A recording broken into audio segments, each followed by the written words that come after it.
Musisz sobie uświadomić, że no to jest twoja robota. Dostrzegajcie swoje mocne strony, ale też bądźcie świadomi, że porażki mogą być. Ja miałem taką sytuację kilka lat temu i to był taki moment trochę przełomowy. Od menedżerów wymaga się, żeby byli pewni siebie w jakimś zakresie, ale też oczywiście nie w szalonym zakresie i nie robili rzeczy głupich. Kurczę, ja to jednak nie jestem taki zły i że to, co robię, ma sens. Czasem ten smok może być na tyle duży, problem może być na tyle duży, że no może nie warto w tej kwestii słuchać dwóch typów z internetu, tylko pójść do specjalisty.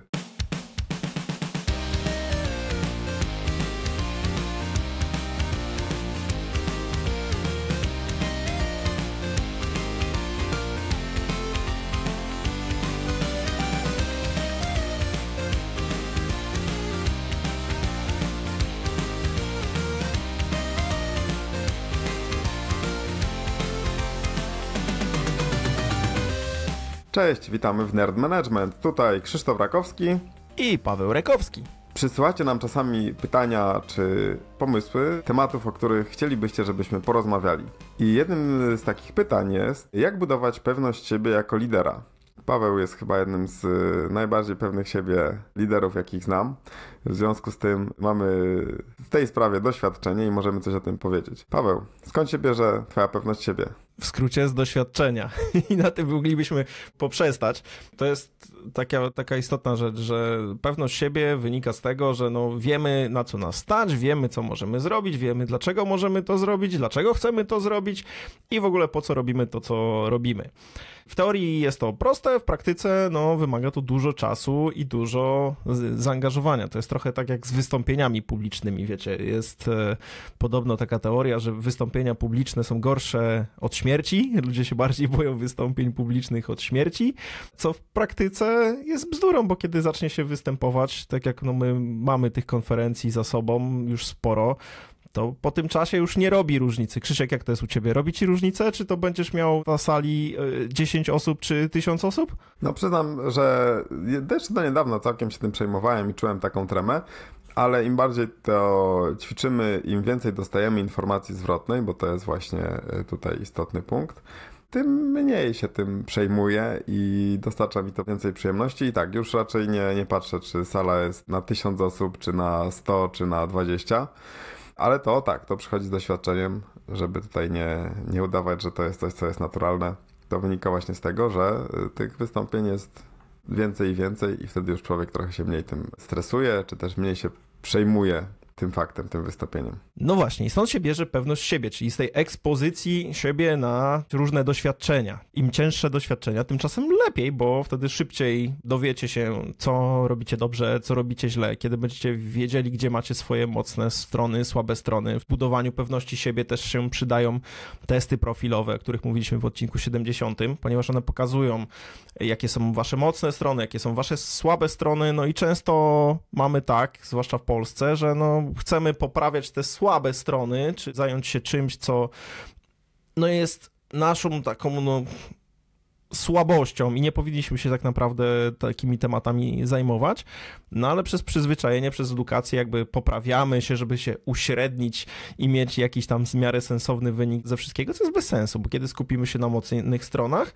no to wtedy dużo szybciej i dużo łatwiej jest nam realizować różne nawet i trudne i wymagające zadania, czasem nawet w oczach niektórych mogące wyglądać za niemożliwe do zrealizowania. I w tym momencie będzie dużo łatwiej dojść do tego, żeby być po prostu pewnym tego, że no, to, co robicie, to jest to, co powinniście robić. I teraz jeszcze jest taka jedna rzecz. Często patrzymy na ludzi i tak zastanawiam się, że ten to jest tutaj wymiatacz, tutaj biega po takich konferencjach, sprzedał tyle szkoleń, czy tutaj współpracuje z takimi firmami i tak dalej, i tak dalej. Często się okazuje, że kiedy pozna się tych różnych ludzi, pozna się otoczenie i zobaczy, że trawa u sąsiada wcale nie jest bardziej zielona, albo że kiedy dojdzie do sytuacji, że jedziecie na konferencję, dla nas to jest bardzo częsty przypadek, kiedy wysyłamy ludzi na różnego typu eventy, że te eventy jakby nie dostarczają już dla tych ludzi na pewnym poziomie właśnie jakiejś wiedzy, czy informacji, czy konkretów, tylko tak naprawdę wy byście mogli robić te prezentacje, wy byście mogli pisać te książki. W tym momencie będziecie też dużo bardziej pewni swoich możliwości i to jest taki moment przełomowy w życiu, myślę, każdego, że dochodzi do was, że kurczę, ja to jednak nie jestem taki zły i że to, co robię, ma sens. To też bardzo mocno w grę wchodzi syndrom oszusta, o którym też mieliśmy odcinek, więc wszystkie te odcinki podlinkujemy w notatkach. Syndrom oszusta, odcinek 33, to był wywiad z Anitą Przybył, który świetnie rozmontowywał ten problem. I tutaj są dwie ważne rzeczy. Pierwsze to jest to, że te porażki będą się zdarzały. To nie jest tak, że to będzie pasmo sukcesów. Czasem tak nam się wydaje, że tak oczekujemy, że chcemy coś robić i będziemy realizować jakiś plan i wszystkie punkty tego planu to będą sukcesy. Pierwsza porażka to znaczy, że jesteśmy beznadziejni, nie udaje się nam, to nie jest coś naszego, to nie jest coś, co my możemy robić. Więc nie, to jest ważne, że tych porażek będzie sporo na samym początku. I czasem, gdy będzie nam się wydawało, że jesteśmy już dobrzy w czymś, to też będziemy odnosić porażki.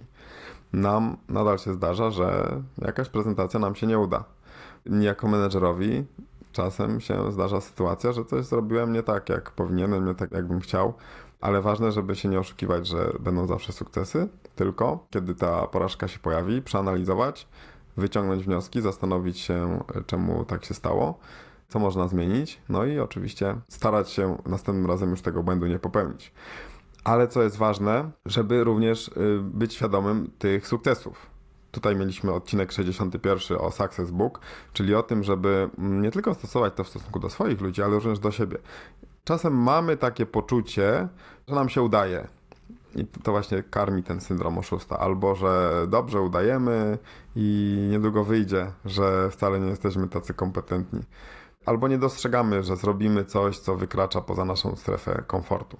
Więc to jest ważne, żeby również dostrzegać to, co nam wychodzi dobrze, czyli dostrzegać te sukcesy, które są po drodze, żeby zauważyć, że coś robimy dobrze. I tak na przykład u mnie było z prezentacjami, które robimy, że nigdy nie byłem zadowolony do końca z tego, co przygotowaliśmy. Tutaj Paweł musi mnie wysłuchiwać zawsze przed każdą prezentacją, przed każdą konferencją, jak mu narzekam, że to nasza prezentacja jest beznadziejna i musimy ją jeszcze podszlifować, jeszcze poprawić i nie jestem z niej zadowolony. Więc często jest tak, że przez to, że jesteśmy zbyt perfekcyjni, albo nie wierzymy w siebie, albo nie słuchamy pozytywnej informacji zwrotnej, no wydaje nam się, że jesteśmy słabi i ktoś z zewnątrz musi nam pokazać, powiedzieć, musimy właśnie wysłuchać tej informacji zwrotnej, no albo my musimy sobie wyrobić tę świadomość tego, że pewne rzeczy robimy dobrze.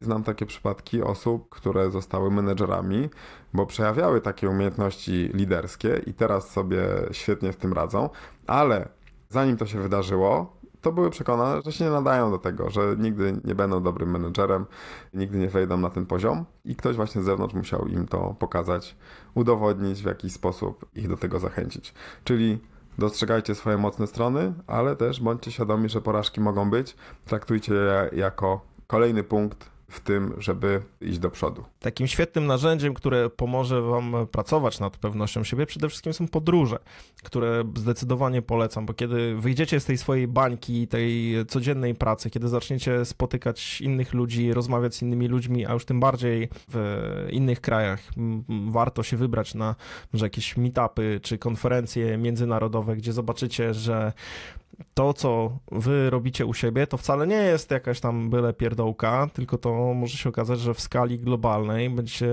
robić efekt wow. I to jest istotne, żeby zobaczyć, że gdzie indziej jest podobnie. Ja miałem taką sytuację kilka lat temu i to był taki moment trochę przełomowy dla mnie, kiedy po raz pierwszy się wybrałem w podróż zagraniczną. To była pierwsza, najgrubsza podróż w sumie też jak do tej pory, gdzie poleciałem na tydzień, trochę ponad tydzień do Stanów. Wylądowałem w Kalifornii na konferencji QCon i tam właśnie przez tydzień rozmawiając z ludźmi z całego świata do mnie doszło, że kurczę, my tutaj w tej Polsce to mamy naprawdę nie dość, że rozwiązujemy podobne problemy, mamy podobne rozterki jak ludzie z różnych części świata, bo taką ekipę, z którą się tam trzymałem przez tą konferencję i przez te warsztaty, to byli ludzie ze Stanów, z Egiptu, ze Szwecji, z Bermud był nawet jeden człowiek. byli ludzie z Francji, byli ludzie z Azji, więc jakby to był przekrój taki globalny i się okazało, że trawa wcale nie jest bardziej zielona u sąsiada i to jest taki wniosek też, kiedy sobie to uświadomicie i się przekonacie, że to wcale tak nie jest, że u was to jest jakoś wybitnie źle, czy wy jesteście jacyś nieodpowiedni na tym stanowisku. Jeżeli robicie to, co chcecie robić, lubicie swoją pracę, sprawia ona wam fan i dbacie o to, żeby waszym ludziom było dobrze i przede wszystkim wybraliście świadomie tą ścieżkę, czyli to nie jest tak, że zostaliście menadżerem, a w duszy zawsze chcieliście być dobrym architektem, deweloperem, QA-em, specjalistą. Jeżeli wybraliście to świadomie i to się kupy trzyma, to w tym momencie nie macie żadnego powodu do takiej jakby sztucznej skromności. Ona nic wam dobrego nie przyniesie. Możecie być dumni z tego, co robicie, róbcie to dobrze i nie musicie udawać, że coś jest nie tak, czy obniżać swoją wartość. Wręcz przeciwnie, powinniście być pewni tego, co robicie, co chcecie robić i po prostu robić to jak najlepiej. Jeden z takich wątków pewności siebie, który jest najbardziej widoczny, a którego czasem brakuje liderom, to jest coś, o czym już wspomnieliśmy, że taka umiejętność wyjścia przed ludzi i albo czegoś powiedzenia, ad hoc zaprezentowania kogoś, podsumowania czegoś, czy po prostu wystawiania się na świecznik i na tę ocenę, bo czasami może nam się wydawać, że jesteśmy oceniani. Jak sobie z tym poradzić? Oprócz praktyki, o której już mówiliśmy, w jaki sposób po prostu wejść przed ludzi i o czymś im powiedzieć? W jaki sposób się do tego przygotować najlepiej? Musisz sobie uświadomić, że no to jest twoja robota, to jest coś, co masz przed sobą i to jest twój nowy smok. To jest twoje wyzwanie, które masz do zrealizowania. Czy ci się to podoba, czy nie, tak po prostu jest. I kiedy jesteś liderem zespołu, kiedy jesteś menadżerem, no to twoją robotą jest właśnie wyjście i pochwalenie tego zespołu lub opierdzielenie tego zespołu tak, żeby im się chciało, zmotywowanie ich na przykład, czy zrobienie tego, co po prostu musisz zrobić. To, co powtarzaliśmy nieraz w tym podcaście. Czasem to są rzeczy miłe, fajne i przyjemne, a czasami są rzeczy, które są bardzo nieprzyjemne, niewygodne, niekomfortowe. I uświadomienie sobie, że to jest część naszej pracy, to jest, Krzysiek, to, co ty miałeś, nie? Że właśnie to uświadomienie takie, że to jest moja robota, że to, że czasami jest tona szamba i kupy do przerzucenia, to jest fakt i to trzeba zrobić i takie są zasady gry i trzeba się z tym zgodzić. Nie wyciągać tego, że to jest jakieś tutaj super trudne, niewygodne, nie przejmować się na zapas, to jest też dobra rada, którą dostałem od jednego ze swoich mentorów w przeszłości, który miał takie podejście, że on się właściwie nie przejmował niczym, bo wiedział, że jest coś takiego jak prawo Parkinsona, czyli w praktyce działa to w ten sposób, że ile damy sobie czasu na coś, to tyle go zmarnujemy. I w przypadku różnych takich podejść, czy takich sytuacji, kiedy musimy wyjść przed ludzi, to działa dokładnie tak samo. Jeżeli my będziemy się teraz stresować, że taka sytuacja nadejdzie i będziemy musieli to zrobić, no to prawdopodobnie zabraknie nam energii na to, żeby zrobić dużo fajnych rzeczy, które mamy do zrobienia po drodze, pomóc naszym ludziom realizować ich pasje, marzenia i robić lepszą robotę. A równie dobrze można było po prostu do tego podejść i to zrobić. Zrobić to, co trzeba zrobić. Czasem tak jest łatwiej niż się właśnie stresować i zastanawiać, że no kurczę, będzie tutaj nieźle i tak dalej, bo nie będzie tak naprawdę. Jeżeli zrobicie coś nie tak, to się nauczycie coś. Kiedy podejdziecie do wszystkiego jako do szansy na to, żeby wyciągnąć lekcję, nauczyć się czegoś, doświadczyć czegoś i później za każdym razem robić rzeczy jakby sprawniej, to wygraliście. Moim zdaniem to jest wartościowe takie zrozumienie, że to jest moja robota, czyli nie warto z tym walczyć, trzeba raczej zacząć to robić i faktycznie od menedżerów wymaga się, żeby byli pewni siebie w jakimś zakresie, ale też oczywiście nie w szalonym zakresie i nie robili rzeczy głupich czy niebezpiecznych. I tutaj warto wrócić do czegoś takiego, co się nazywa Waterline Principle. Rozmawialiśmy o tym w odcinku 21, czyli jak w łodzi czy w statku mamy waterline, czyli ten poziom wody. Jeżeli zrobimy dziurę w burcie powyżej poziomu wody, to będzie to problem, ale nie jakiś wielki. Jeżeli zrobimy dziurę poniżej poziomu wody, no to woda zacznie się nalewać, będzie kłopot. Więc w tej pewności siebie warto wiedzieć, na co możemy sobie pozwolić tak realistycznie. Jeżeli wyjdziecie przed swoich ludzi i o czymś im opowiecie i ta prezentacja pójdzie beznadziejnie, no to firma nie zbankrutuje z tej przyczyny. Po prostu dostaniecie feedback, że to mogło iść lepiej. Ale jeżeli ta wasza pewność siebie przejawi się tym, że wrzucicie na produkcję jakiś kod, który jest nieprzetestowany i wdraża nową super funkcję, o którą nikt z biznesu nie prosił, no to może to być duży kłopot. Warto, żeby ta pewność siebie to nie było takie, powiedzmy, jak potocznie mówimy, dobra, ktoś jest pewny siebie, więc robi głupie rzeczy, których nie powinien robić, tylko to jest pewność siebie w granicach rozsądku i walczymy tutaj raczej nie z materią, z biznesem, robimy rzeczy, które nie są rozsądne, tylko pewność siebie w kontekście przekraczania naszych barier i walki z naszymi smokami.